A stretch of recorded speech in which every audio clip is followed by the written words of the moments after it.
All right, so we are recording at this point. At some point after today's event, we will send a link to the recording out to the email that you registered with. If anyone is concerned about privacy due to the recording, please feel free to turn off your camera. Or actually, we would prefer you keep your camera off throughout the event to save on bandwidth. You're also welcome to change your name. Regardless of privacy concerns, you may wish to change your name or add pronouns. Please feel free to do so now. To make those changes, go to the participants window, click on the three dots next to your name and click on rename. You'll notice that you are muted.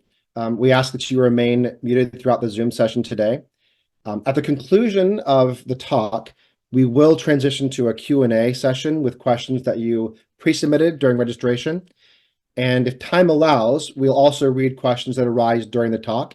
So if you have a question that comes up during the talk, please go ahead and send those questions via chat to the participant named chat questions in the participant list. We're not using the Q&A feature. You're chatting directly with the participant named chat questions. Sorry, I've just lost my script here. 1 second. Here we go. You notice for accessibility purposes, we have sign language interpretation as well as CART transcription going. If you experience any technical or access issues during the meeting, please send a chat message directly to me, Gavin Doyle, and I can help you with troubleshooting that. I'm going to put into chat right now a link directly to the CART transcription in case you want to read that outside of Zoom, though it should show up correctly for you in Zoom if you click the little CC button at the bottom of your screen. Finally, I want to take a moment to read out loud our land acknowledgement. The University of Washington Bothell acknowledges the present and ongoing occupation of the ancestral homelands and traditional territories of the Coast Salish people. The University of Washington Bothell was built upon and still occupies the traditional shared lands and waters of the Muckleshoot, Snoqualmie, Stillaguamish, Suquamish, and Tulalip nations. We recognize the indigenous peoples and nations of this land as its original stewards and caretakers. We make this acknowledgement as one part of our commitment to working to create inclusive and respectful partnerships that honor indigenous cultures, histories, identities, knowledges, and sociopolitical realities, that dismantle ongoing legacies of settler colonialism, and that recognize the hundreds of indigenous nations who continue to resist, live, and uphold their sacred relations across the land. With that, I will now turn it over to Penelope Wood to introduce today's speaker. Hi, everybody. I'm Penelope Wood, and my pronouns are they, them, and I'm a librarian here at UW Bothell and Cascadia College. I'm so grateful to be in community with all of you as we welcome Leah, Lakshmi, and Piepzna-Samarasinha. Leah, if you'd like to turn on your camera, you're spotlighted. I'm excited to welcome you.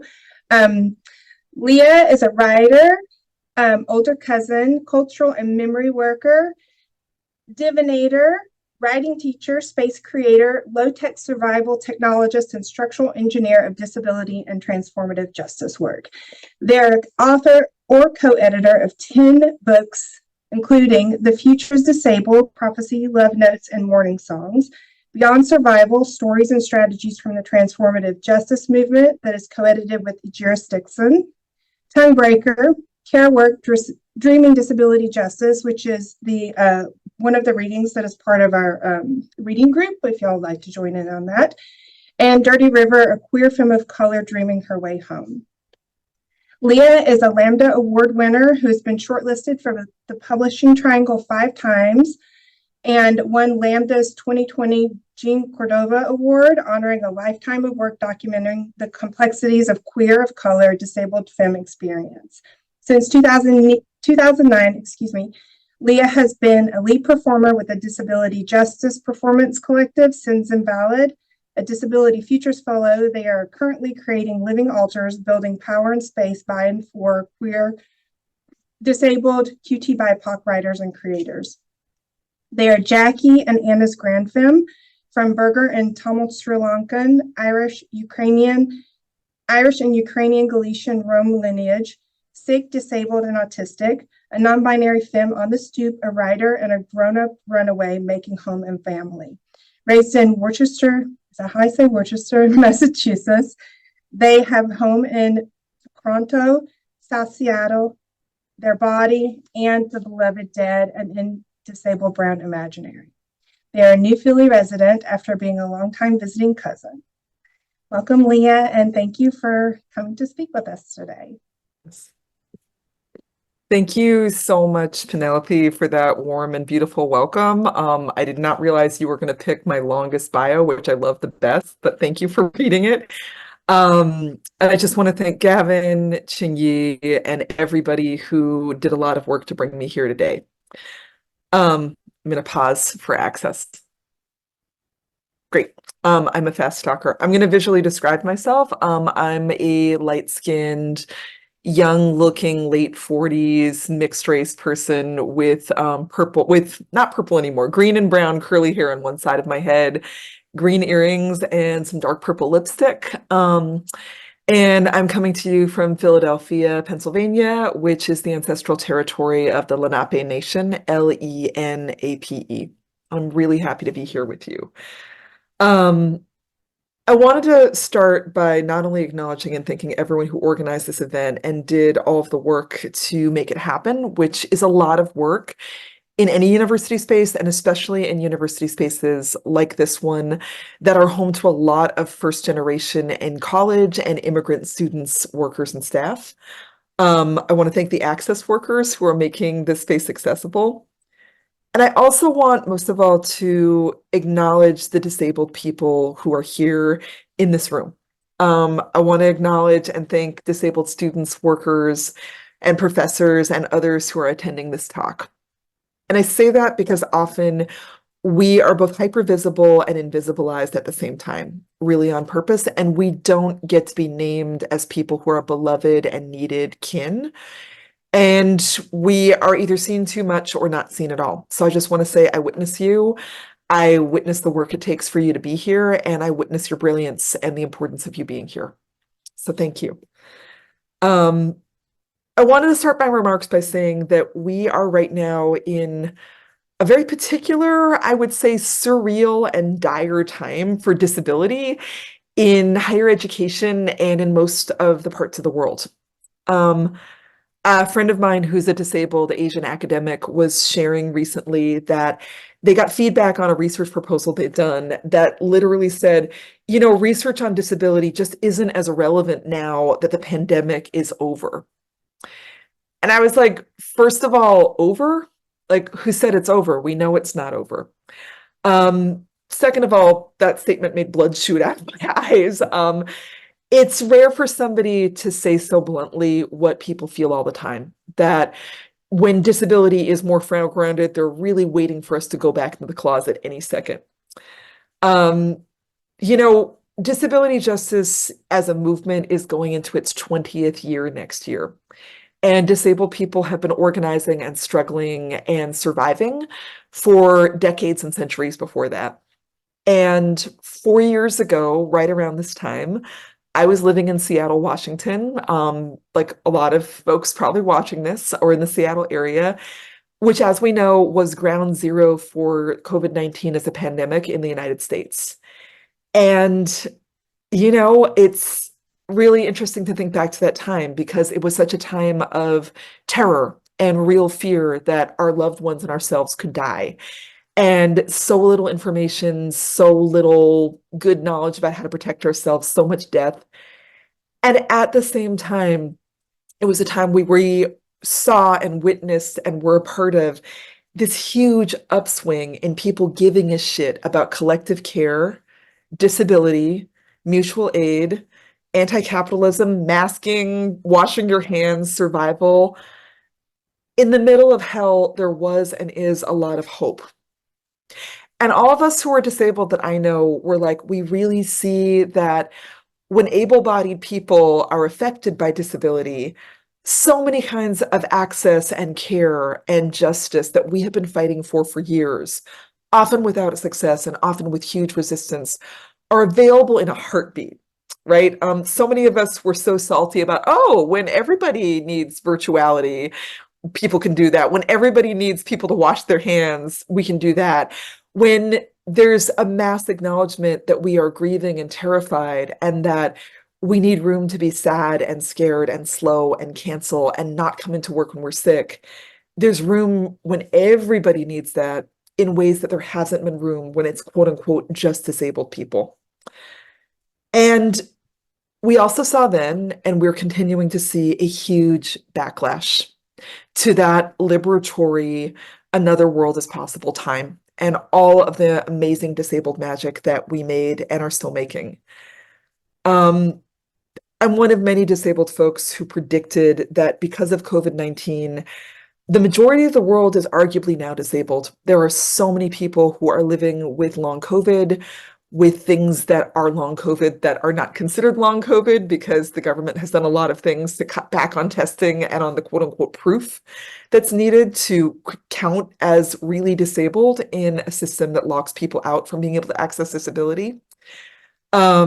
We see so many people who are living with disability from complex PTSD, grief, despair, all of the things. And we are also seeing that the powers that be are not going gentle into the new morning of a new world of care, love, ease, keeping each other alive, but have instead really doubled down on the crap. I'm going to quote my friend and comrade Alice Wong of the Disability Visibility Project, who is an incredible disabled warrior and Asian American organizer, who recently spoke at an action organized by the Senior in Disability Action Project against San Francisco Public Health's choice to end their mask requirement of personnel in healthcare settings on April 30th, so around 2 weeks from now. Alice said, "Days like this make me feel like I'm in a dystopian zombie apocalypse where we have to beg the fascist authorities to listen to us before it's too late." The reality is we are not a society centered on care. If we valued people over profits, we care over capital, if we center the wisdom of the most marginalized and vulnerable, if we believe in the power of care, we could survive this plague and coexist with the zombies among us. Disabled wisdom is the answer. It is the way forward. The question is if San Francisco Public Health is listening. Live long and prosper. Thanks. Alice said it better than I could, but so many of us have been saying the same thing for years, and I know there's people in the Zoom who have been saying the same thing for years and are going to continue to say so. It's my sincere hope that my presence here and all the work that went into making it happen will not just be window dressing or tokenization. It's so common for people to bring disabled speakers to speak for an hour, and then for the authorities or the people who run the university or the whatever it is to say, "Oh, we had Leah, so we're good." But actually changing things means that everybody in this room, and also lots of people who are not in this room, have to take action, not just individually, but collectively. We know that we have collectively organized for survival and change in incredibly daring and brilliant ways over and over again. And I know we're all really tired of always having to be the most tired ones who are doing the work, but we have to keep doing it if we're going to actually make real change that's possible happen in centering disability justice in this academy and in all the places we find ourselves. Having kicked this off with some doom and gloom and anti-ableist zombie apocalypse words, I'm going to say that I wanted to talk a little bit about some of my experiences, both as a student, a teacher, and somebody who's a frequent visitor to academic settings in terms of what I've witnessed, in terms of what disability, ableism, and disability justice look like on campus. I could give you some definitions of what those things are, but we're all going to just nod our heads and be like, that sounds nice.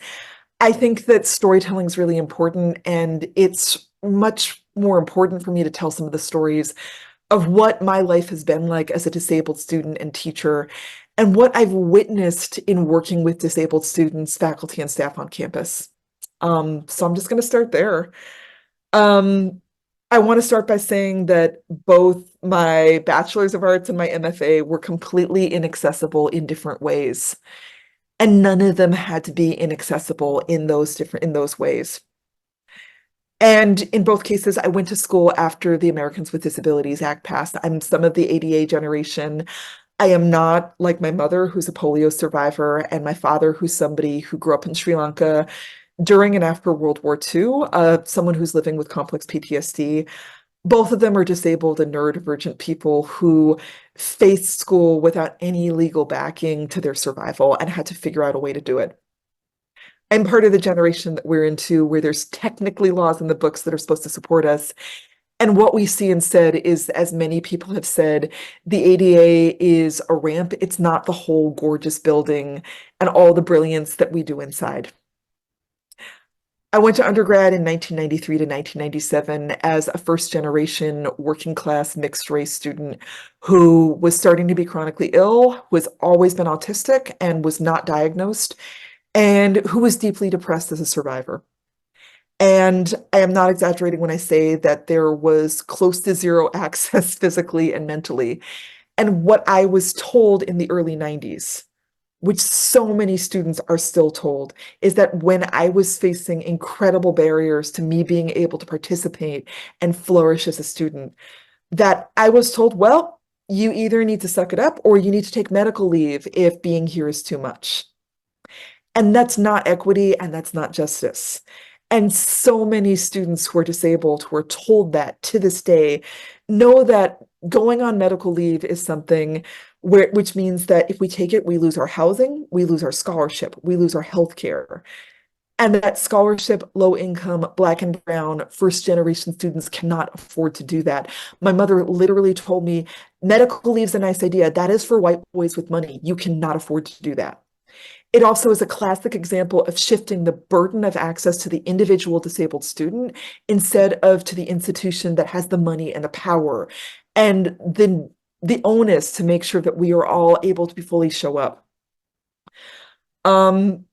So because of that, I took 10 years off of school. I ran away from the United States and I lived and worked in community-based settings and became a writer and a teacher and a thinker and was supported by a lot of fledgling disabled and neurodivergent organizing and cultural space. And I always lift that up as an experience too. I don't know if there's anyone listening to this who really needs to hear it, but you can be a fuck up, you can be a failure, you can be somebody who gets pushed out of these spaces, and it does not mean it's the only place to think and learn and do work.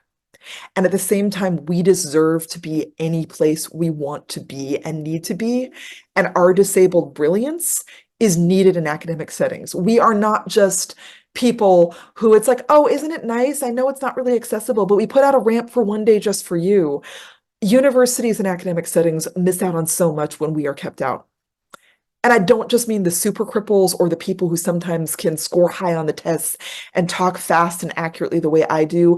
I mean so many people who are put in special ed and deemed to be not intelligent and not good students or faculty.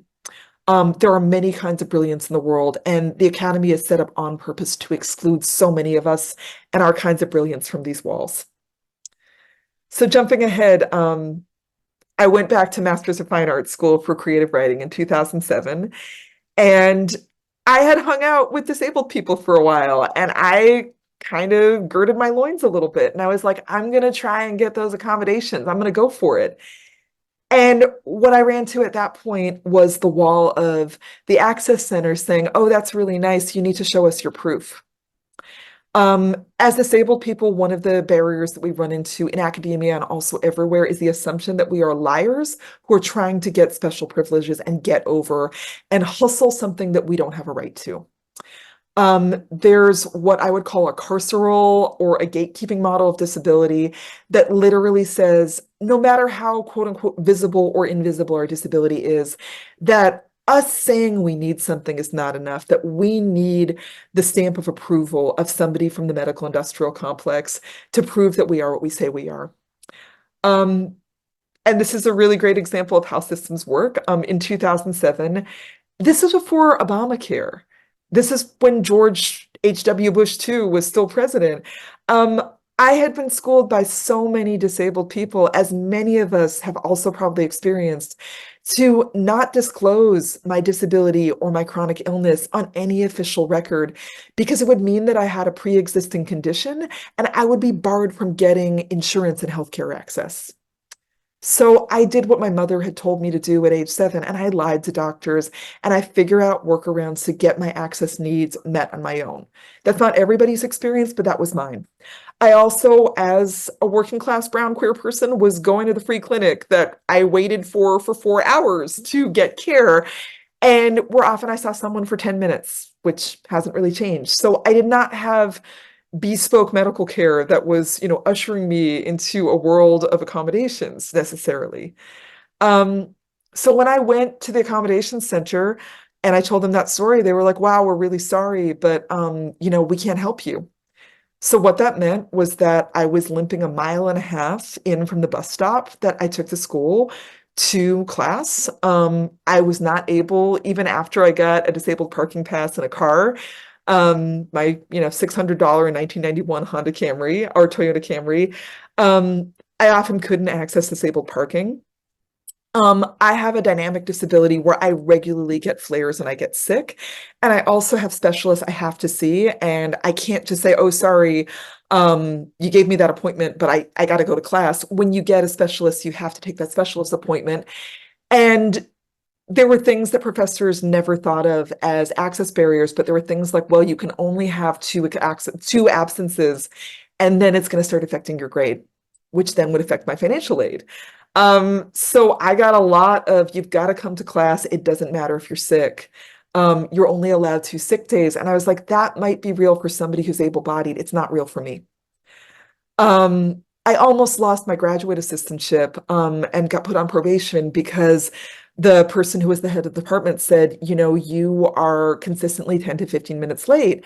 And I was like, yeah, I am limping in from a mile away because of all these access barriers. And then at the same time, I got a lot of what the disabled artist, oh God, I'm having a brain fart, but Sheila Jeffries, she's Australian. I might be getting her name wrong. I need to look. Calls inspiration porn, where, people who were faculty, people who were my students, my fellow students would say, I just watch you in your cane and it's just so inspiring. You don't let anyone stop you. And I want to say that being kept from equity and access isn't justice, and also being pedestalized and fetishized isn't access or justice either. And that's the experience of so many disabled students, faculty, and staff in so many different ways. Like I said, the last time I graduated in 2009, so it's been 15 years this year, since I've been a student. And as somebody who's been a visiting scholar, a visiting lecturer, a sometimes runner of the Disabled Center when it exists, in those past 15 years, I've seen change happen, but 99% of the time that change has not happened from up top. It's not happened from the administration. It has happened because there has been organizing that is incredibly fierce by disabled students, professors, and staff, and allies, because of unionization at times, because of political organizing at all times, because people raised hell, because individual faculty said, I don't care what I'm supposed to do. I'm going to create accessible campus environments for my students, no matter what. And I want to add, I came to Seattle in 2015, partly because I was the director of the D Center, which is the Disabled and Deaf Student Center at UW Seattle for a year. I lasted a year. And from that experience, and as somebody who's a frequent guest speaker and lecturer on campuses talking about disability, I want to name some of the other experiences that I've witnessed, that are not necessarily mine, but that I've witnessed a lot. The first thing I want to say, and it's trigger warning for mention of police violence, that disabled and neurodivergent and deaf students are at incredibly high risk from violence from police and security guards on campus. In my time working at the D Center, one of the biggest things I dealt with was witnessing neurodivergent and disabled students getting followed by security, at times getting tased by security, getting profiled as high risk for looking like a school shooter or looking suspicious.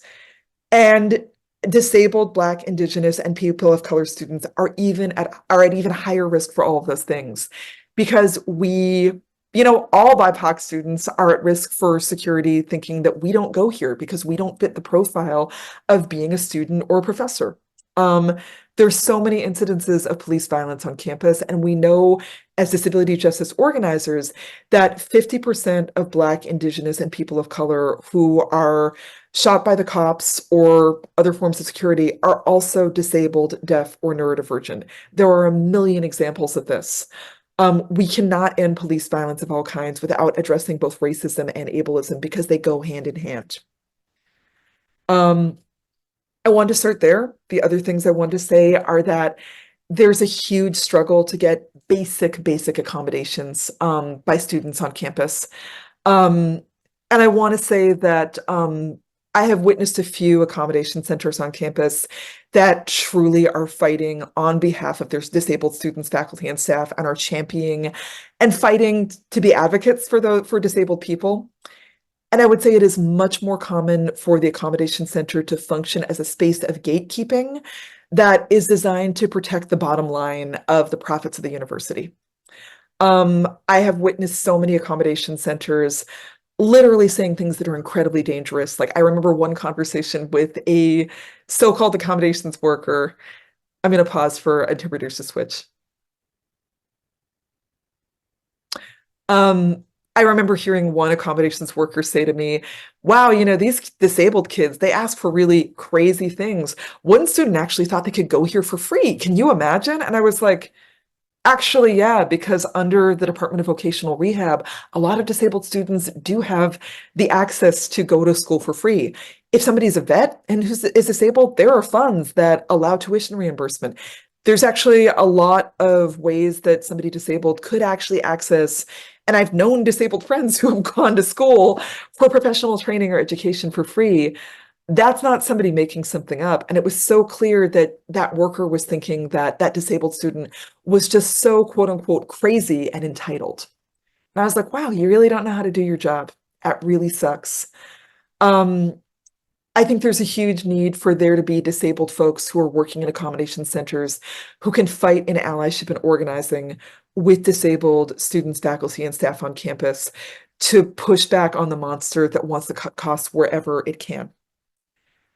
Some other things I will add are that everything from professors believe sometimes that they have a right to ask students what our disabilities are, to ask us personal information that's actually illegal under the Americans with Disabilities Act.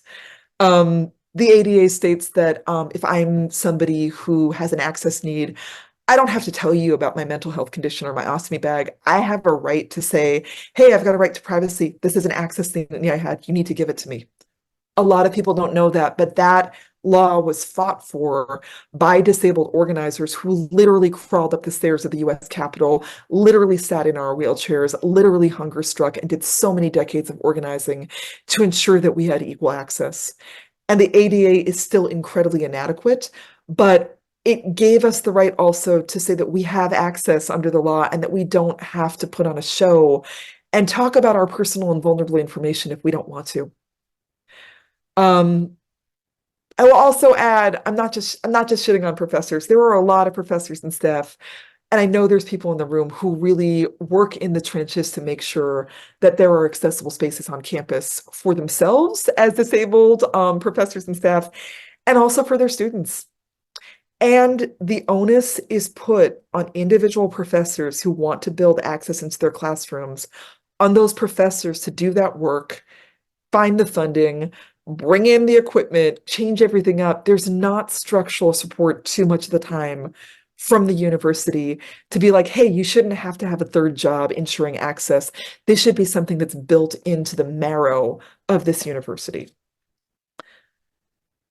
Some other things I would add are that right now, I think in general, because of the state of the world, depression, disassociation, and lots of different kinds of mental health stuff is at an all-time high.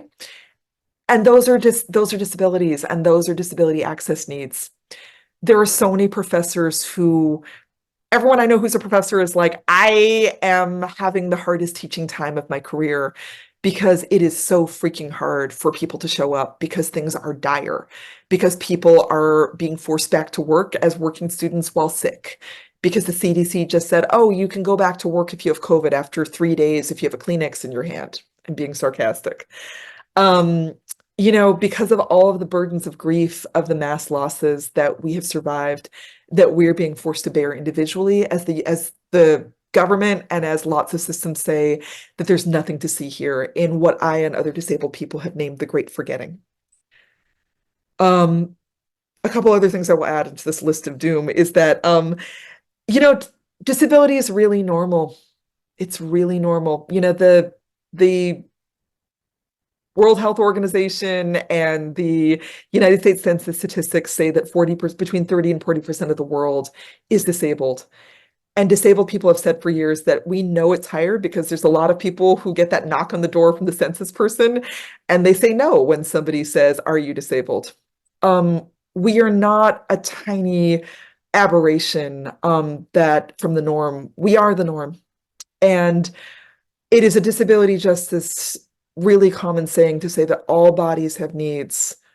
All bodies have needs that have to be met, whether you identify as disabled or not, and that you can become disabled at any time, and that if you get lucky enough to get old, you probably are going to be.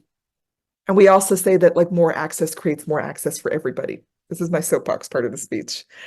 And I wanted to name Mimi Cook, Khuc, who is an incredible Vietnamese disabled scholar and an activist, speaking recently about her new book, Dear Leah. And she's speaking about how disability plays out for disabled academics. You're the productive worker, you're the productive academic worker, and you're well. And that means you get to achieve, right? You get to be successful. It's the ones who aren't well, who aren't enough, who don't do the right things. The ones who are deviant or distant from that normative ideal, of course they're failing. They don't fit in anyway. I want to name that and kind of tie it together because it's not just students who are disabled, though of course so many of us are. There are also so many disabled, neurodivergent, deaf, chronically ill professors. Many of us go into academia because we're just like, shoot, it's a job where technically you can sit down and you can talk about ideas. And we are really thrown into this nightmare of abandonment of academia and late stage capitalism, where either you work 5 jobs and you can keep up, or the academic system will throw you out on your ass. And I wanted to offer a counterpoint. Like Mimi also she started doing this thing a couple years ago where she started crowdsourcing and sharing how she shares about access needs on her syllabus. And it's such a beautiful intervention, and it's such a counterpoint to the individualization and the scarcity that so many of us are facing in trying to be disabled and do disability in academia. On her syllabus, she says, everyone's access needs matter, and we will try collectively to meet them as they arise. Access needs are needs that, when met, enable participation in this course to the fullest. Therefore, they are wide-ranging, and they can be met in wide-ranging creative ways. I'm committed to making participation as accessible as possible. Please let me know if anything comes up that makes participation feel hard. Perhaps you're unused to thinking about access needs. No worries. That's what this course is supposed to help you develop. We are taught not to have needs. That needs mean we are quote unquote weak. Resist this impulse. This is the biggest lesson I want you to take away from this class. Access, as Amy Hamre has taught me, Amy's name is spelled A-I-M-I, H-A-M-R-A-I-E, is relational. This means that creating access and accessibility is something we do together in relationship and community. It requires a shared commitment to each other's well-being and participation in the community space. It requires communication and negotiation and flexibility. We learn each other's needs and we try and meet them as best we can so that we can all participate as much as possible in this classroom. Everyone's needs change over time. I'll try and anticipate as much as possible, but I can't know everyone's needs all the time. When you become aware of them, please communicate them to me. I don't require any documentation or working with any university support services. I believe you, and I will work with you to generate structures to meet your needs as much as possible. I repeat, I believe you. I just want to say there's so much in there, and I'm not keeping up with chat right now because right now I love chat and I can read and I can't look at chat at the same time, so I'll look at it in a second. But I want to say this is all shareable. I will make this available to everyone who's gone to this talk so that you can feel free to use this with attribution. But I want to say that Mimi's statements in general are perfect and amazing. And her statement of, I believe you, I believe you, I believe you disabled students, I believe that you know what you need is radical. It is radical to trust people. It is radical to trust disabled people. It is radical to trust disabled, multiply marginalized, first time in college, whatever, what have you, disabled students to know what we need. And it's radical to create that space and to say that it is a space about love, relationship, what one of my great teachers, the great Black disabled queer professor and poet June Jordan called a community of trust, which is what she strove to build in her campus settings as a teacher. It has not been safe for most of us to say what our needs are. It has not been safe for a lot of us to be disabled. When we begin by creating space where we invite people in and we say, I trust you. There's a lot of students who aren't going to say what they need in that first day. There's a lot of students who are going to say if you mean it, and there's going to be a lot of students who share what we need as our time in campus goes on. Yeah, you know what? I had more stuff to say about that, but I actually am going to cut that part because I think I already said it.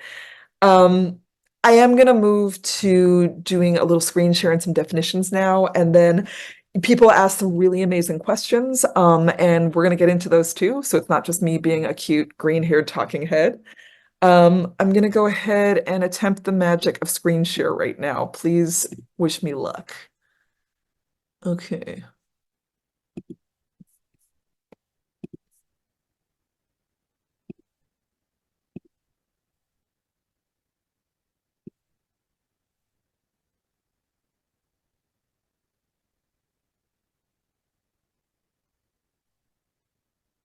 Okay.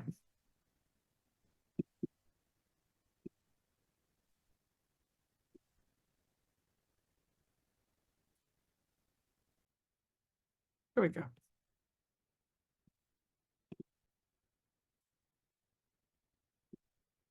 Okay. And click on okay on that. The first image is an image of my beloved friend and comrade, Stacy Park Milburn. I also, before I go ahead, I'm just going to do a quick check.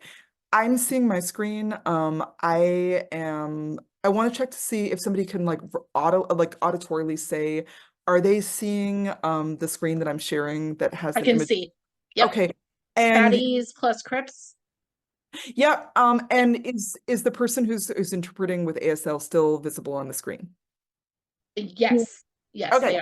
cool, awesome, beautiful. Okay, so this is an image of my beloved friend and collaborator and co-conspirator, Stacy Park Milburn. She is a small, fat Korean and white wheelchair user in a power chair.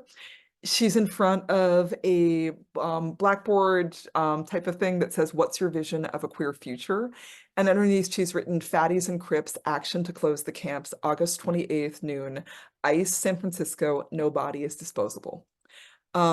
This was some advertising for a demonstration a lot of our comrades did to close the ICE camps in 2019 that brought together disabled, fat, and elder communities. And I'm gonna jump forward. And this is something I should have started with, but this is, again, an invocation. I want you to bring this to the space that we're meeting in. I also invite you to bring this to spaces that you find yourself in the academy. The words on the screen say, please use the space you're in as you need or prefer. Sit in chairs or sit on your floor or couch.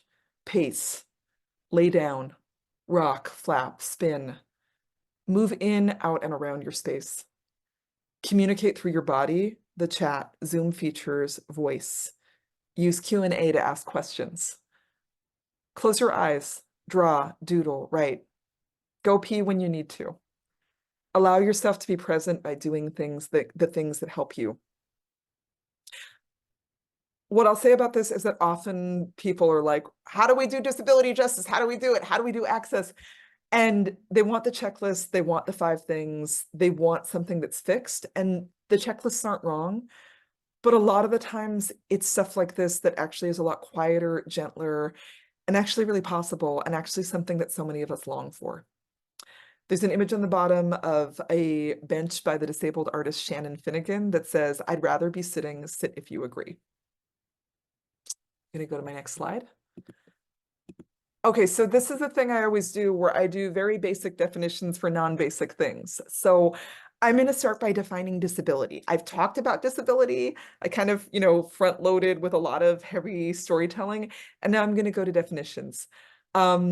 This is a definition from Showing Up for Racial Justice's Disability Justice Caucus that says, when we speak of disability, we are celebrating the brilliance and vitality of a vast community of people with non-normative bodies and minds, whether a disability is, air quotes, visible or not. This includes, or though not limited to, folks who identify as disabled, chronically ill, deaf, mad, neurodivergent, and more. I'll just say a few things about this, which is that often one of the number one things I run into when I'm doing training or organizing about disability is people saying, what counts? Do I count? Am I taking up space from somebody else? Do I get to be really disabled? That's number one. Number two is the number one definition of disability that I hate is one that's about deficiency or defect. When I do teaching points and I go, okay, we've just shared this definition, what do you think? What a lot of people say is that they've never heard a definition of disability that is about celebrating brilliance and vitality. And that's naming that disabled people are in multiple communities and that we have them. We're not just kind of like individual broken body minds in the dented can store of humanity. We are vast communities of people who have lots of things to offer. And that doesn't mean that we are inspirational or what Eli Clare calls super crips. We are ordinary human beings who have disabled wisdom and brilliance. And there's just a little image on the right that says, roses are red, violets are blue. I want to destroy abled supremacy with you, which I did to be cute. So there's that definition of disability. And then there's this slide which talks about common views of disability, which I'll go through. There's an image of the Space Needle on the left. You did not get that wrong. So this is compiled by Lydia XZ Brown, who's an incredible East Asian autistic and disabled organizer. And the common views of disability I'll walk through go from inspiration. Disability is a special barrier to overcome for the benefit of others. Charity, disability is a tragic object of pity. Moral, disability is a moral failure and laziness, punishment for sin. Medical, disability is a health problem requiring treatment or cure. Social, disability is a social construct. It doesn't exist in nature. And then on the flip side, diversity, disability is natural, and it stays right there. I want to just give a moment for people to sit with these because often, I'd like to say that one of the ways that disability and ableism both show up, as I've said before, is that we are hyper-visible and invisible at the same time. So many of us there's people in this room who may never have really consciously thought about disability or ableism before, and yet we've all internalized these beliefs about, oh, disability is a medical treatment to treat and cure and get rid of. Disability is that amputee who's running the marathon who we're clapping for because they're so brave. Disability is something that's so tragic and pitiful, I'd rather die than be like you. Disability is a punishment from an angry God. And these ideas are not harmless, and they are ideas that then back up laws and punishment and life and death and access, and the ways in which we are able to organize and live and thrive. Okay, so next up, we got ableism, which this is a working definition by T.L. Lewis, Dustin Gibson, and Greater Black Disabled Community that they were part of, where the definition says, ableism is a system that places value on people's bodies and minds based on societally constructed ideas of normalcy, intelligence, excellence, and productivity. These ideas are deeply rooted in anti-Blackness, eugenics, misogyny, colonization, and capitalism. This form of systemic oppression, ableism, leads to people in society determining who's valuable or worthy, based on a person's appearance and or their ability to satisfactorily reproduce, produce, exhale, and quote unquote behave. You do not have to be disabled to experience ableism. So that's a lot. You guys get to take this home. But I want to say that it's really important for me to pull out what TL and Dustin and other folks said in the first part of this, where it's not, ableism is not just society is discriminating against disabled people. It's that society has ideas of what's normal, what's smart, what's good, what's productive. And those ideas are based on capitalism wants people who can work really fast and hard to make money for capitalism. It's rooted in ideas of Blackness being defective, is rooted in anti-Blackness. It is rooted in colonization coming in to North America and places around the world and saying, we want people who can work for us, not be resistors. We want ideas of time that are about quickness and productivity, not about slowness. The bit at the end about you don't have to be disabled to experience ableism is a real zinger for a lot of people. And I'm here to tell you, I believe it's true. There's a lot of people who aren't disabled, don't identify as disabled, but who have run into everything from, I don't want to ask for care because I'll look weak. I don't want to come into second place because I'm not good enough. Not being smart is the worst thing I could possibly be. And there's one way of being smart. Being dependent on somebody terrifies me. There's quote unquote bad genes in my family tree, so I'm worried about having children from my biological reproductive capacity because I'm worried about passing on that bad blood. Those are just a few examples. We're all affected by this form of oppression. We're affected in different ways, but we're all swimming in it. And then there's the $10,000 question of what is disability justice, which is disability justice is a term and a movement building framework, which was invented by Patty Byrne, Leroy Moore, Mia Mingus, Eli Clare, and Sebastian Margaret. They are all disabled people who identify as Black, Asian, poor white, queer, and trans activists. And these are all people who had been radical disabled folks in radical movements for years, who were sick both of the disability rights movement being focused around white, straight leadership, often male, and focused on a civil rights and independent living framework only. And then on the other hand, they were also sick of Black, Indigenous, and people of color progressive movements, always forgetting about disability and ableism. And one thing that Patty Byrne, who's the co-founder of Sins Invalid and an amazing thought leader and disability justice genius, Patty Byrne says that disability justice exists in the cliffhangers left behind by disability rights, being a movement focused on legal and civil rights and a single issue approach. An example of this is like, again, we can talk about the Americans with Disabilities Act as one example of a legal and civil rights approach. It's an incredibly important law, and it's a law. And like every law, there's the many of us for whom the legal system leaves out.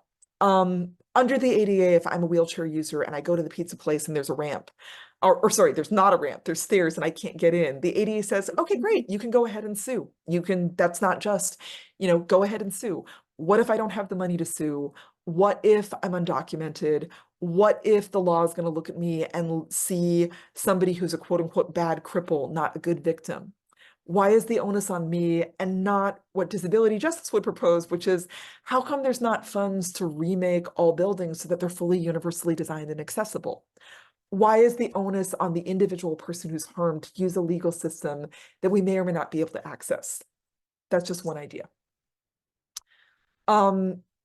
These are the 10 principles of disability justice. I'm going to go over them briefly. You could spend the rest of your life thinking about what these mean to you and practicing them. So they are intersectionality. So we don't lead single issue lives. We can't end ableism by just putting a ramp on the Amazon warehouse. We end ableism by ending all other forms of oppression. I'm not just a disabled person. I'm a disabled, mixed race, light-skinned person of color who is non-binary, working class, queer, femme, aging, and documented. I exist at all of those intersections. I connect up with other disabled people who live at all of their intersections, and we figure out how to organize together. Second, leadership of the most impacted. One of the criticisms that disability justice has had of disability rights is that often the people in leadership and disability rights, not always, are people who are disabled but have the most privileges. Even within disabled community, there can be an uplifting of people who are the most verbal, the most educated in traditional educational settings, the whitest, the malest, the most cis. And it's really radical to flip the script and say, actually, we need to have leadership by folks who are none of those things. I want to name out a few communities, including folks who are developmentally and intellectually disabled, folks who are disabled folks in prison, folks who are disabled folks who are poor and living on the system, folks who have been shut out from, ideas of what is intelligent or beautiful. 3, an anti-capitalist politics says that actually we're not going to win unless we burn capitalism down, that actually ableism is profoundly bound up with capitalism. And I don't just mean that as rhetoric. I mean that as long as there is a money machine that is existing to milk most of us for profit, those of us who cannot work fast and hard enough will always be seen as surplus people.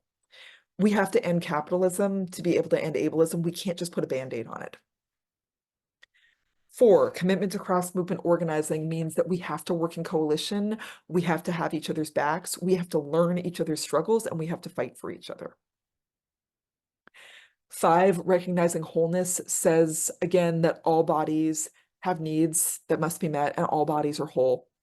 That we're not broken, we are whole in our complexities and our needs. We are not people who are trying to be cured in order to be saved. That we are good and have things to offer as we are. And that doesn't mean that there's not pain or struggle, but that we are not essentially unworthy. 6, sustainability means we move at the pace of the slowest person, and that there's things that you are able to accomplish and people who you are able to bring along for the ride and have in leadership that you lose out on when you're moving at the pace of the quickest and at the least sustainable pace. 7, commitment to cross-disability solidarity means that we show up for each other and we're accountable when we screw up. I think of it a lot as learning languages that are related, but that are not the same. As a speaking hearing person, I don't inherently know about deaf culture. I have to commit to learning about deaf culture, politics, history, and community. I have to know what the issues are. I have to show up, and I have to be accountable when I get it wrong. 8, interdependence is different than independence.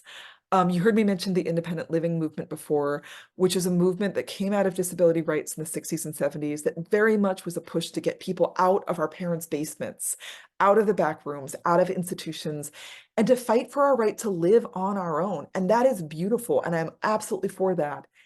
And it also created a real push of people sometimes saying, we don't need anybody. We don't need each other. We're not interdependent on disabled communities.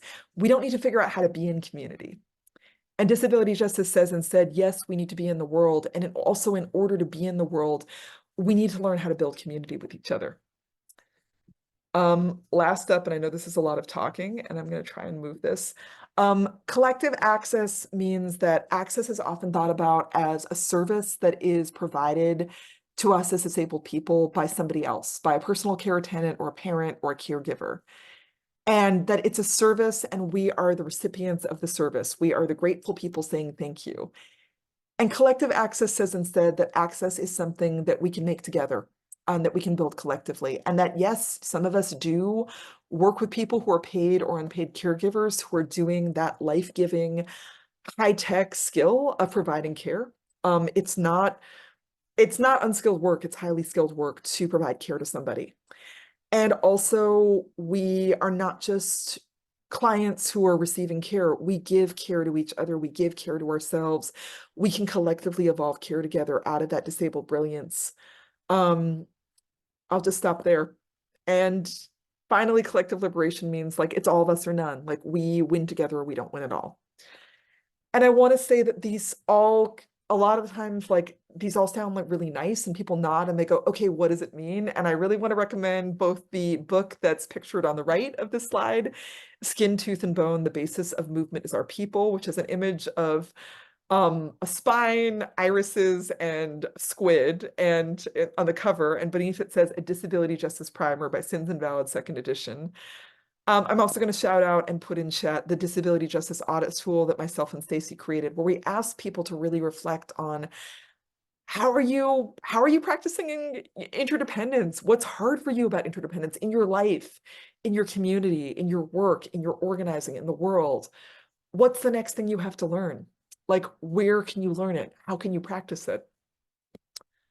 And I'm going to try next slide. I'll briefly say this is a quote from Patty that says, disability justice centers the lives and leadership of people of color and of queer and gender nonconforming people with disabilities. It is a movement building framework, not an academic theory. And when people invisibilize the leadership of disabled people of color and of queer and gender nonconforming people with disabilities, it is not disability justice, all caps. I want to say that because as our movements have grown, we've seen, white people, sometimes well-meaning, sometimes not, who are disabled, being like, I'm disability justice. And we're like, actually, no, it's about centering for all of us who have been marginalized in disability communities and all of us who never even made it into those disability communities in the first place. So I wanted to say that. And on the right is a quote that I've been kind of paraphrasing throughout this talk that says, all bodies are unique and essential. All bodies are whole. All bodies have strengths and needs that must be met. We are powerful not despite the complexities of our bodies because of them, but because of them. We move together with no body left behind. This is disability justice. And there's an image of Leroy Moore, who's a Black physically disabled man underneath with his shirt off. And I'm encouraging you to marinate in that statement and in both the invitation of it and the fact that it takes a life to practice it. I've been talking for a while. I'm just going to do a couple more slides. This one's important.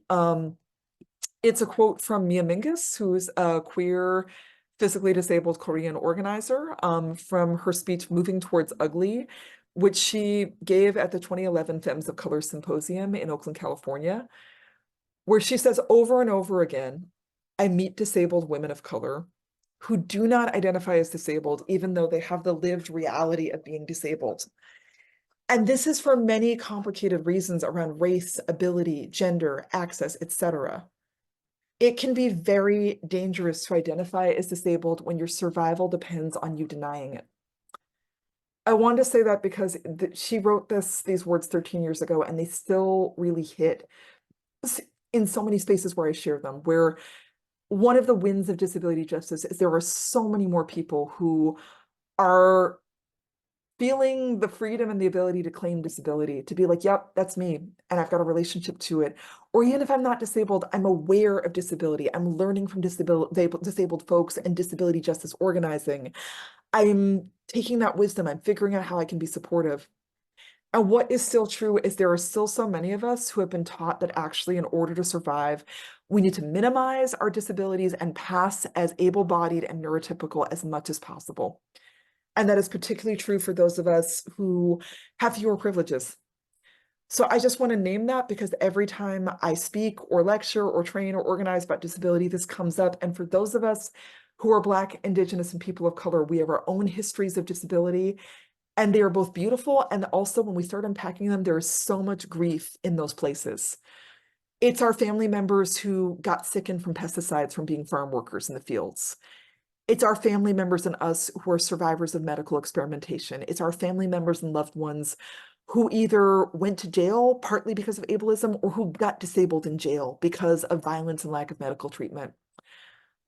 It's those of us who are sickened in cancer clusters and brownfields and on reservations where there's uranium mining because of environmental racism, where our disability is mixed up with classism and colonization.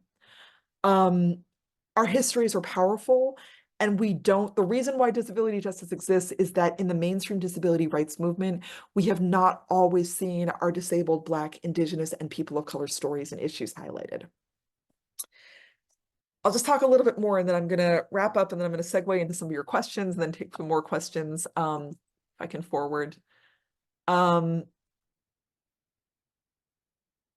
Yeah, I want to name a few beloved loved ones. This is an image of Carrie Ann Lucas, who's a light-skinned Latinx, fat femme wheelchair user.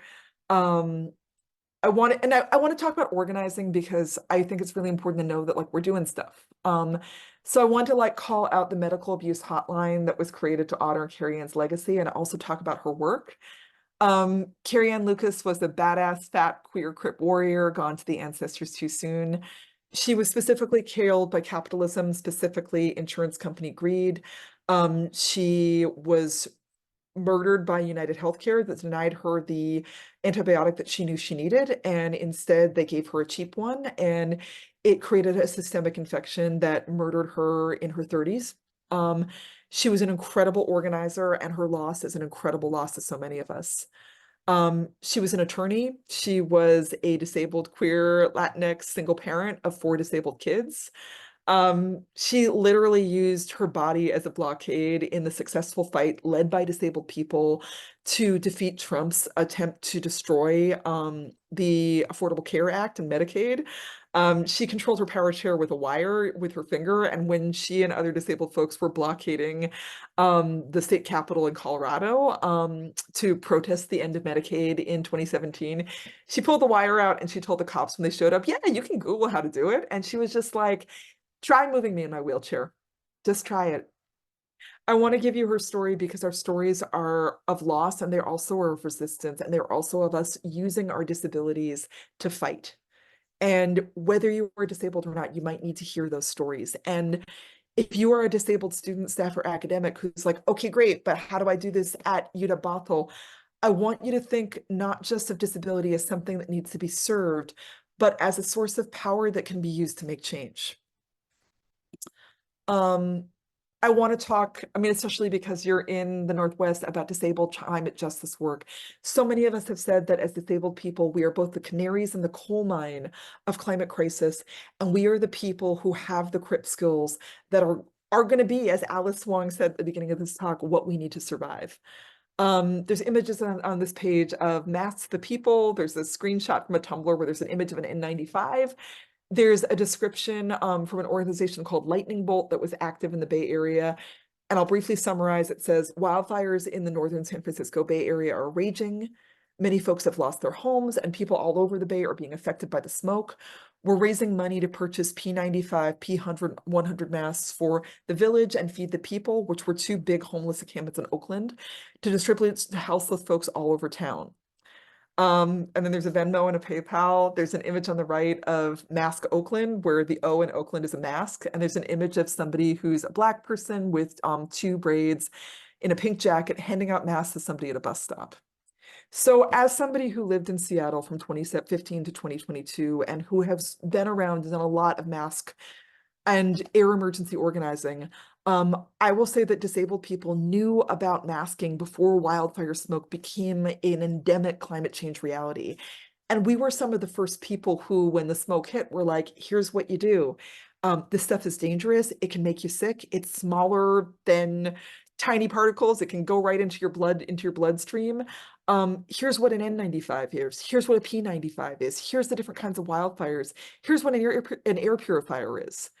A lot of us knew that stuff because of our chronic illnesses and disabilities that existed before wildfires. And we spread that knowledge and we saved a lot of lives and we did a lot of grassroots ad hoc organizing, more than mostly any city, state, or federal government has done. And then as COVID hit, a lot of us were the ones who were like, we know about masks. And even before the CDC finally said, yep, it's airborne, we were the weirdos wearing masks and giving out masks and teaching people how to use masks. And I remember when, there was 100 N95s on sale at Costco in 2020, and a whole bunch of us were like, we're grabbing these and we're giving them out because it was so hard to get N95s then. We know how to break things down. We know how to make masks look cute. We know how to advocate for survival. We know how to share those skills. And a lot of the work around air purification, air safety, how to build a Corsi Rosenthal box, that comes from disabled communities. I'm going to wrap up in a second because there's a million examples, but I want to give you at least these 2 of like, this is what it looks like. I will briefly, I actually am going to name this.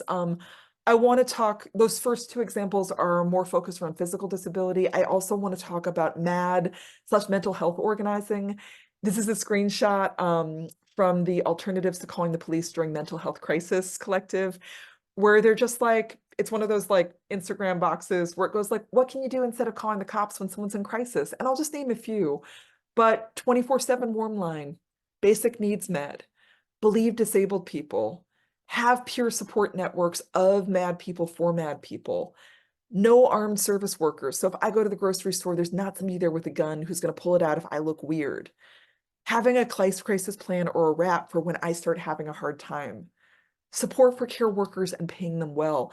These are all ideas. I mean, it's ongoing, but I have been in MAD movement for years, and I've heard so many people say, well, sounds good, but what can you do when somebody's crazy in the street? And I'm like, there's actually a million different MAD made solutions that we could invest in right now. Peer respite centers are centers that exists that are home-like, that are not being on a locked ward, where if I'm in an altered state or having a hard time and my friends are burnt out and I actually am having a hard time taking care of myself, I can go there and get some care, and there's no locks on the doors. There's no bed checks. There's no carcerality. There's a safe space for me to go that's not a locked ward, where I can also get my meds if I need it. And I can also talk to other people who've been there, who are our own experts. Okay, you have been lovely in listening to me. I'm going to stop screen share. It is 6:12. I was always worried about taking too long. I'm going to wrap up the talking portion of my talk by just saying a few last quick things, and then I'm going to segue into questions. I want to say that this is a time of both extreme repression all across the map and also still possibility. So many of us who are in academic settings in any, whether we're students, faculty, or staff, we're in so much precarity, right? And I want to say that we also have power through collective organizing and courage, and it's kind of the only thing we've got. I said before that we saw just a few years ago how everything could change overnight. And I want us to try and remember the hope of those times and the ways it felt good to come together in mutual aid and love for each other. So many of us have been trying to make spaces of liberation within universities for a while. And right now, the times are really dire, and there's so much repression on that. And I'm talking about like backlash against access, against virtuality, against COVID safety. And I'm also talking about the current mass repression on university campuses, where so many people who are organizing for ceasefire and for Palestinian survival are being kicked off campus, stopped from being valedictorians, censored, shut down. It is a chilly and frightening climate. And there's also so much repression against folks doing even basic racial justice organizing, right? Being told that we are the racists. It is a really scary time, and I'm not minimizing all of the struggles that we are in. And I also want to say that this is the only time we have, and it is a time for real courage and daring. There were a couple of questions that I want to summarize a little bit that got submitted in registration. Like there was one that said, I'll read out loud, as a student-facing staff member, how do we navigate if the academic accommodations offered are not what students are asking for and not what faculty might be willing to do? Of course, I think an overhaul of systemic support is needed, but what do we do in the meantime? And there's a couple other questions that echo that. And I want to go back to some of what Mimi offered, which is like, actually, whether the accommodation center or peer services approves it or not, you can push for it anyway. If they don't give you a chair, bring a chair. If the student doesn't get if the accommodations that are offered are not the ones that are actually needed, you can organize within your class, within whatever student center you're a part of, to be like, we're going to show up and we're going to bring that chair. We're going to bring that projector. We're going to bring that access equipment. We're going to bring what's needed. And that's on top of the fact that, we know that professors don't have the right to say no to accommodations, and some of them do it anyway. I want us to be courageous. I want us to be daring. I want us to do sit-ins. I want us to push. I want us to not just kind of sadly go off into the night. And I feel like I need to check chat to see what's there. Hold on. Okay, I love this. Okay. Oh, and Mimi's coming to campus next week. That's so great. You should go see her and, basically just listen to everything that she has to say and tell her I said hi. I want to actually invite us to pause and take a 5-minute break because we've been together for a while, and breaks are disability justice. I want to thank you for creating this space together, all of us together, access workers, organizers, everyone who's making this space as an audience member, thank you so much. It is my hope that I've given you something useful, and it is my pleasure to be here. Thank you so much for having me. We can applause it out and heart it out. Let's take a 5-minute break and come back, and I'm going to speak to both questions that got submitted. And I want to give you guys a chance to think about what questions you might have. Thank you so much.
Welcome back, everyone, and welcome back, Leah. Um, Leah, we have such a rich set of questions for you, and they just keep kind of coming in. So what I'm going to try and do is to group them together about a bit and summarize them. Your talk was so rich and multi-layered that I'm sure there are questions here that were submitted ahead of time that perhaps you feel you've already addressed. So please feel free to pivot or respond however you'd like. Totally. One question that came up from a couple of people, both before the session and during it, was about faculty with disabilities. So one person wrote, I have an undisclosed disability and am curious about how faculty navigate their own relationship to university structures, even as we try to be there for students. And how can I support myself as a disabled person at UWB? Another person wrote, how do I balance spoons to best acknowledge and accommodate students with disabilities while also balancing my own mental health? Thank you for those questions so much.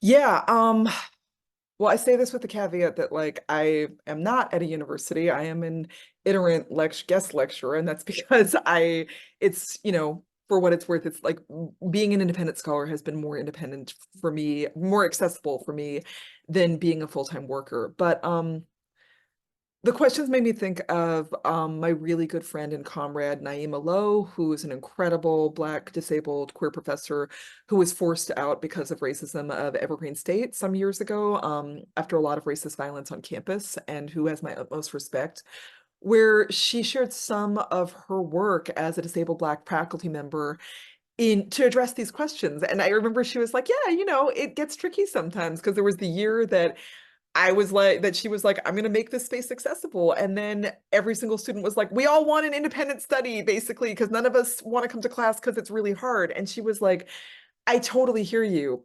The reason why I'm having class is that like I can't meet one-on-one with every single student in this class because there's only so many hours a day, and this is not my only class.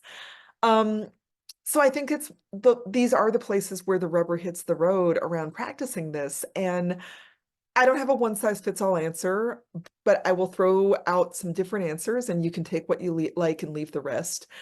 The first thing I want to say, and then I'll caveat it, is that I think it can be really radical to disclose as you feel comfortable that you're a disabled faculty member. And the caveats are that I know a lot of people will be like, no, the students already don't respect me. I'm marginalized. Like I have to fight to get respect in the classroom. There's a lot of racist violence, et cetera. And that's really real. And I also think to the degree to which it's possible, I think that it can be really powerful for students to know that there are disabled folks who are faculty, who are living with disabilities, that it's not just that you're in it together, that it's not like being pitted against each other. And that's not even to mention that I think that disabled students and all students really need to know that there are disabled faculty out there, that like disabled people exist as intellectuals, as scholars, as teachers.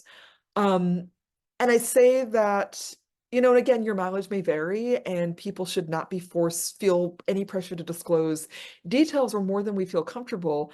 But I think it's part of that community of trust building that June Jordan talked about like, how do we disclose our locations and then be like, okay, how do we work together to create the space? I guess I'm just thinking that like that disclosure, that conversation, that relationship building could then allow things like, hey, I know you want this. I'm chronically ill and I've got limited spoons, so I'm bringing this to the room. I am not the all-seeing Oz with all of the energy in the whole world.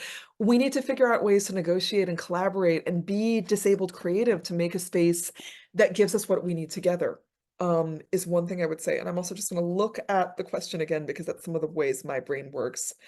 It's funny, like I will say that I deal with this question in so many different contexts. Like I do a lot of work with a small number of like progressive social justice foundations that are enacting disability justice, who, for example, are like, hey, a lot of multiply oppressed disabled folks, it's their first grant.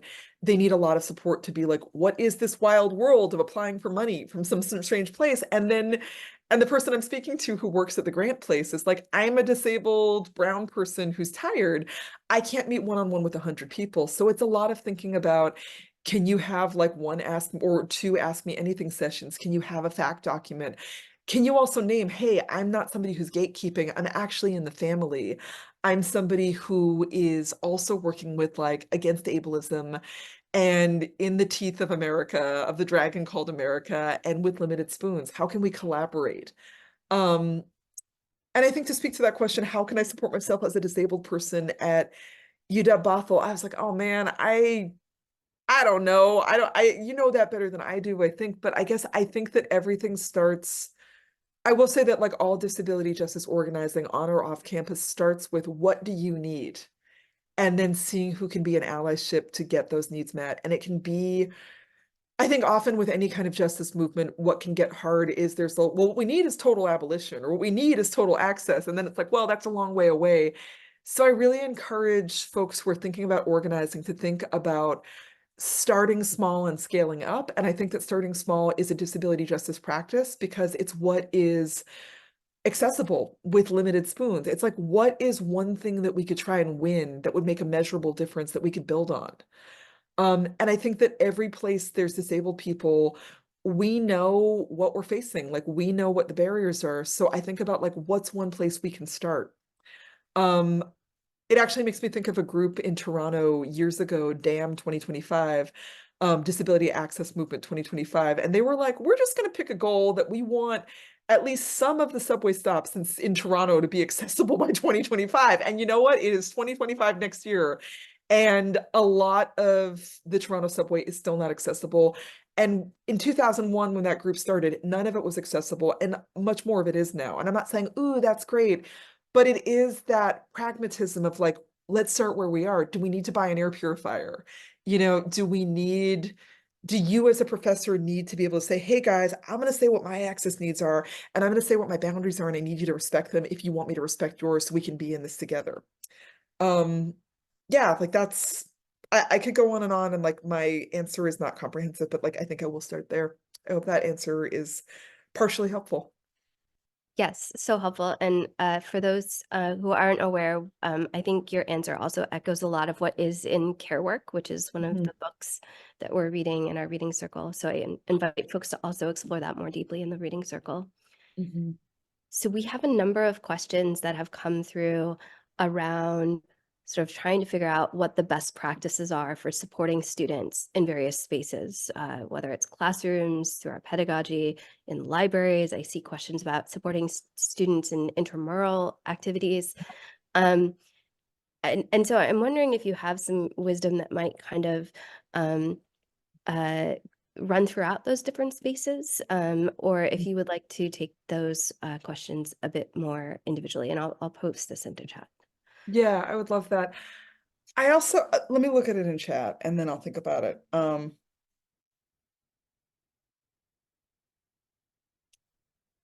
I'm looking, for example, at, you know, I'm seeing a question that says, I teach students who are disabled, some with accommodations, often without. I want to find the best ways to support them while maintaining balance to the class and myself. What strategies or practices can staff professors use to create inclusive classrooms?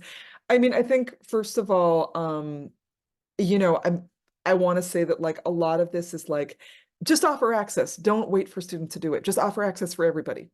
Just do it. You know, there's, you know, the person who asked that question named that there's some students with accommodations that are official and that some that aren't, but you just make everything accessible. It's going to be accessible to everybody. And I know that sounds like sure, but easier said than done, but it's like really don't view it as an add-on, view it as a baseline. And I think this could look different ways in terms of teaching and learning, but I just think of things that are a little checklisty, but that also are important. Like, you know, get the captions, make the font big, put the bullet points in, put the white space in, you know, do the things like have the space you meet be accessible. Look to see if the chairs can hold bodies that are bigger than 110 pounds. Figure out if there's spaces where students who are wheelchair users can roll up. And it's a both and, because there's a lot that you can be proactive and offer. And there's also an asking. Like, I want to go back to what Mimi was saying that I quoted, where she said, like, I trust you and I believe you. I would just say, ask people what they need and do it and trust them. And do it in a way where you're not asking them to disclose in front of a group of people they just met, because that's embarrassing and humiliating and not everyone's going to be in it. But actually, hold on, let me do screen share magic again. 1 second. I actually will go ahead and share if it's still here. No, it's not. Okay, this will take a second, but I will get it. Hold on 1 second. Recently closed tabs. Nope. Okay, I'm gonna talk while I figure it out. But I also want to bring up Mimi Cook's this is something that's publicly shareable. She had this Google form where she asked people, here we go. I'm gonna screen share it and then it will be easier for me to talk through it. 1 sec. Okay, so, and I can post this in link too, and this is publicly accessible. This is, let me move things around so you can see it. This is her access questionnaire for her Intro to Disability Studies class. So it's a Google form. It just, and I'm going to read it out loud. It's like, welcome to our fall 2022 course. I want to make this course as responsive as possible to our individual and collective needs in this time. So please fill out the form to give more information about your particular needs as I finalize the syllabus. There's a deadline. And there's basic questions like name, are you on the wait list? And then she asks questions like, do you have a stable and safe place to live during this term? Will you be able to fulfill basic needs around housing, food, medical care, mental health? Will you have access to necessary support systems? Will you have reliable internet and the ability to easily access things like Canvas and other platforms regularly? And then there's bigger question, and I would actually break this up because it's a big wall of text, which is not in itself super accessible. But do you anticipate any access needs? This may be a question that doesn't make sense if you haven't had much exposure to disability studies and disability justice. This course approaches access issues as anything that's an obstacle to you participating as much as possible to the course.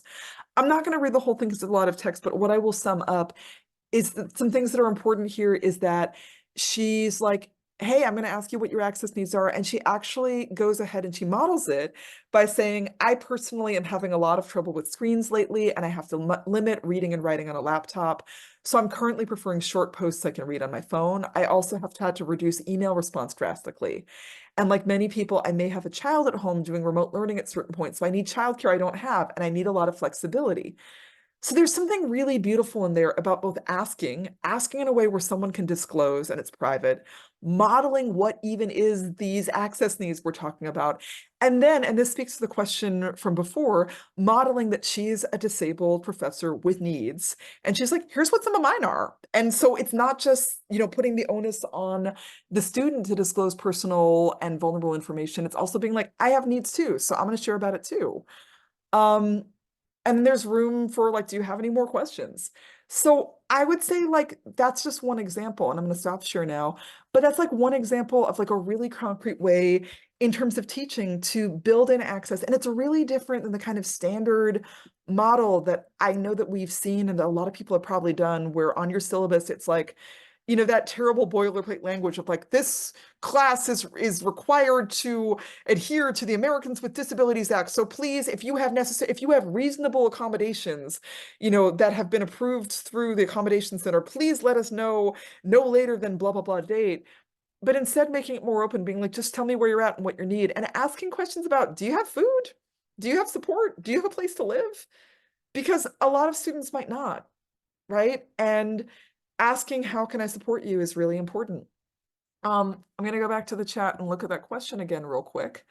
But I think the best practices in a too long didn't read form is ask and do your research to provide, so that your 18-year-old student doesn't have to educate you. They can tell you what you need, but maybe if the space is just wheelchair accessible, great. And it's not wheelchair accessible in theory because, you looked it up and it was oh yeah, it says it's ADA compliant, so I guess it is. But then the student's actually what that means is I have to go down the alleyway by the garbage and then go through the back entrance point, and I don't actually feel that's great. I actually feel like the garbage. Yeah. And I think that in terms of, sorry, I'm just scrolling around a little bit. So that's one thing in terms of pedagogy. In terms of intramural activities, I think again, just like really normalizing that like disability is not an exception to the rule, it is the rule. And that like even students who don't identify as having disabilities are like, I got to get home by 7. I have kids. I have needs going on. So being like doing that temperature check about, all right, we're in a volleyball club. What does everyone need? How does everyone practice? We're in a like fill in the blank club. Like, what does everyone need to be able to participate? Great. If that changes throughout our time together, like, please, like, here's how you get in touch with me and we'll alter it. I think that kind of approach, that kind of information gathering, that not forgetting about disability or waiting for the disabled student to bring it up, but really showing that you have it on the radar and being proactive about creating access, knowing that there's more than one way to do any activity, and providing and creating it together. Yeah, that's what I've got. Thank you. Those are beautiful examples. Our next question is about advocacy. There's a question on our responses about how can we advocate for accessibility beyond the bare minimum, beyond just meeting ADA requirements, when the options available are inferior to those folks without disabilities have on a state-funded campus. How do we make administrators aware that meeting the minimum is not enough? And I'll put this in chat as well. Yeah, that would be great. You protest, you sit in, you figure out the power you have, you make demands, you drop banners, you're creative, you lock down, you refuse. The university stops without us. They need us, they need our tuition, they need our presence, they need our business as usual. When we refuse, and we make demands of them, they need to meet us at least some of the time. I mean, sometimes I get very cynical and I go, maybe the university doesn't need us. Maybe they just need, I don't know, a bunch of AIs sitting there paying tuition. But I think as long as we are paying for our space to be there, they need us. And when we make trouble, we can make demands of the university the same way we would make demands of the state. You know, there's tons of student organizing happening right now. There's been tons of student organizing happening in the UW system and throughout Washington for decades, right? So, and jumping backwards, I would say, like, it sounds like you might already have been doing this, but like, you know, if you want to advocate for access beyond the bare minimum, I think it's good to start with knowing that, and then you got to figure out like, okay, so what are the things that we're asking for? Like, what's our list of demands, right? You know, like do that, make those demands. And I will say this, and this is important, don't abandon the ones that are not easy, you know, and don't forget about them. I'm saying this because I'm actually, bless you, I'm thinking about 2 years ago, I had some friends who were disabled faculty at the New School for Social Research in New York, and there was a huge student and faculty strike with like sit-ins and occupations and all of the things, and faculty went on strike, and it was mostly very precarious faculty. It was mostly lecturers and adjuncts, because I think there was a combination of just like what they were paying people had just gone, like, I think they'd actually had like funding cuts and to what was already like a ridiculously unlivable wage and lots of other stuff.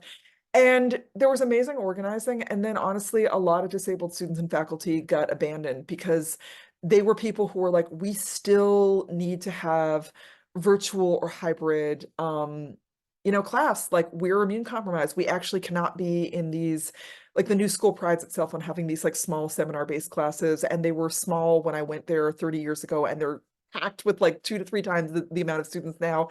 And, you know, I had good friends who were like, I'm on an immune suppressant. There's no ventilation or filtration here. I cannot teach in person. I need as an ADA accommodation to be able to teach virtually. And the administration said no, but also the student organizing writ large was like, well, we're going to let that go. And we're also going to kind of fuck around on like insurance. So it's really, I say that, I mean, it sounds like what's being asked for is just like disability asks and demands in general. But I say that because often the organizing takes place within broader organizing. And it is really common for us to be remembered as disabled people with demands, and then for those demands to be left on the cutting room floor when it gets to negotiation. And it is vital that that not happen. But yeah, I mean, basically fuck shit up whatever way you can. You know, refuse, do different things, like make trouble, make it so You know, the poet Rasha Abdul Hadi, that's spelled Rasha Abdul Hadi, Abdulhadi. She's a disabled Palestinian poet in the US South. Some people may have heard her very often quoted in the last 6 months phrase where she said, what at the beginning of the genocide, she said, whatever you have, do whatever you can to throw sand on the gears of empire right now, whether it's a handful of sand or whether it's a truckload. And she was really calling on those of us internationally to intervene in mass death and to say, like, whatever, use what you've got, whatever it is. And that's something to toot my and Alice Wong and Jane Shee's horns a little bit. We created an initiative called CRIPS, CRIPS, short for cripple, it's slang for eSIMs for Gaza, that's been going on for 4 months now. And we were like, what can we do? And I was like, I can't go to protests anymore. My hips are too sore. I really fucked myself up doing a lot of marches. And we were like, there's so many cutoffs to internet and communications in Gaza, and people are literally dying because of it. But there's different organizations that have raised money to get eSIMs, which were electronic SIM cards within the occupied territories, that people can get news out, get information, tell people they're alive. And we've raised $500,000 Canadian in 4 months, and that's mostly through $5 donations. And that's disabled ingenuity. So I just am like, do some shit they haven't thought of, do some shit that disrupts the board of directors dinner, like have a die-in, have a day of absence where you're not there and people notice that when you're not there, things can't go on as usual. I could go on, but basically, like, you'll figure it out, do something creative. Yeah. Thank you. And that's a really beautiful answer to some of the other questions we had about sort of how do we advocate for different options. I want to highlight a couple of questions that are around scholarship and writing. The first one is, I'm constantly grappling with how to describe my work that is done at a university, but that cites and relies on the principles of disability justice when I'm not sure it's possible to do disability justice from a university setting. And then I want to highlight a related one. When you first started writing, were you apprehensive at all about putting yourself out there and not having it work out? If so, how did you get past that? And if not, what were your thoughts or advice to people who struggle with that? I'm going to start from the bottom and then move my way back to the top. So with that question about when I first started writing, was I apprehensive? Oh, fuck yeah. Like, yeah. And I was a scholarship kid in New York in the 90s.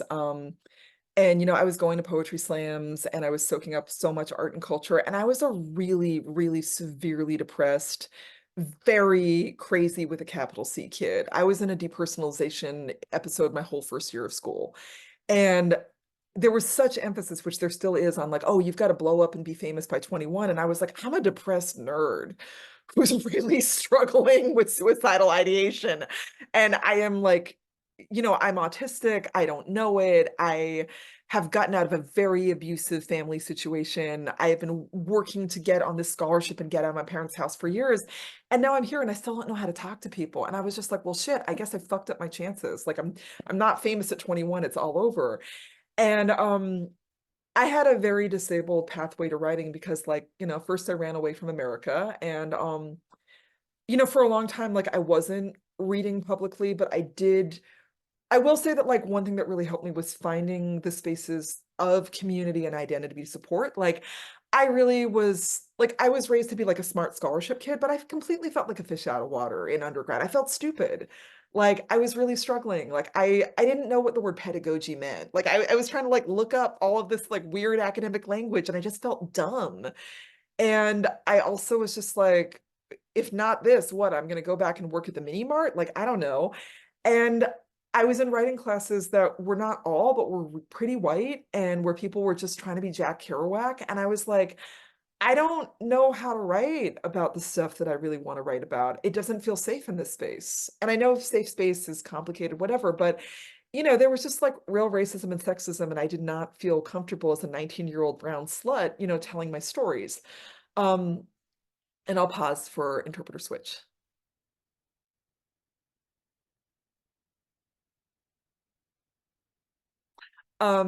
So what helped was going to Toronto and being in spaces that were community-based, that were not in academia, that sometimes were bridging academia with community, where there was radical academics who were like, we're going to take our money and our resources, the way is happening right here, and we're going to bring outsiders to the university and we're going to invite community folks in. Those were spaces where I started having people who understood what I was trying to do and supported me and cheered me on. And it was also some of the first spaces where I was really had love and acceptance as a neurodivergent person, because I was in the radical mental health movement, and it was a space where it was really safer to be crazy and weird and a survivor, and I really needed that. So yeah, I mean, so the TLDR is that community helps, finding your people helps. When you don't have people, knowing that you and your journal can be your people. And I will say there's something about not really having anything to lose that really helps you just put yourself out there. Like, I was at a place where I just was like, it's really cake or death, like I'm really struggling. I am in estrangement from my abusive family. There's all kinds of scary shit going on. I'm a young survivor. Like, I kind of was like, it's all up from here. And I honestly, it may not work for you, but what motivated me was like, I really don't have anything to lose but telling the truth. I already am so isolated and so marginalized. I might as well go for it. And if they like it, they like it. If they don't, they don't. And I spectacularly failed a lot. And eventually I got to a place where people were like, we like your stuff. And also, I still hold on to a thing of like, I write for people and I write for the world and I write for community, but I also write for myself and I write for the kid inside and I write for memory and I write to archive. So even if people don't like my stuff, like, I like my stuff and I know why I'm doing what I'm doing. And I think that's a really important thing to think about, is like, why are you doing what you're doing, and to stick with that. Yeah, so that's some of that. And also, you don't have to share anything before you want to. I do think that with social media the way it is today, there's enormous pressure still. I mean, I think a lot of people are fleeing social media, but there still is a lot of pressure to be like completely accessible and an influencer and have everything be camera ready all the time.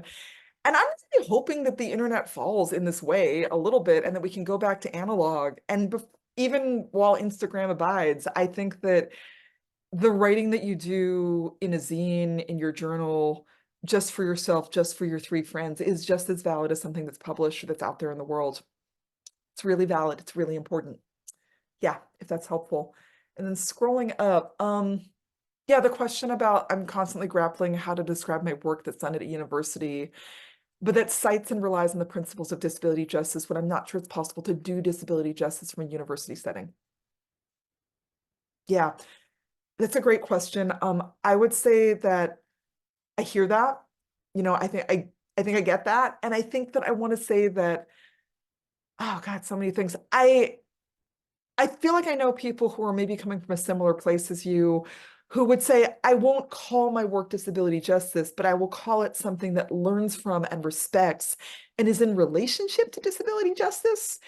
And then name some of the things that you didn't get into detail, but that talks about, whether it's I'm in a university, it's oppressive, or like, I'm not multiply marginalized. I know a lot, I don't know if this is how you identify, but I know a lot of white disabled radical people who are cautious about, like, I don't want to call myself a disability justice organizer. I can say I'm a supporter of disability justice, an ally, but like, I don't want to be in leadership of it. I think that that's really real.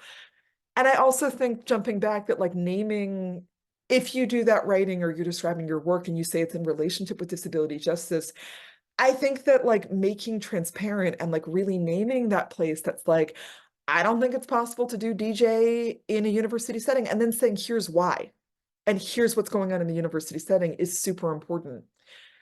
And I'm curious if you have, or if you could, I'm thinking of people who I know who try and do, disability justice interventions in a university setting, like anyone from Dr. Sami Schalk, Schalk, who, among other books, wrote Black Disability Politics and is a Black disabled queer fat femme scholar at UW-Madison, or Mimi Cook, who we've talked about, or Gina Kim, or Kemi Nishida, many other people. I will leave people out.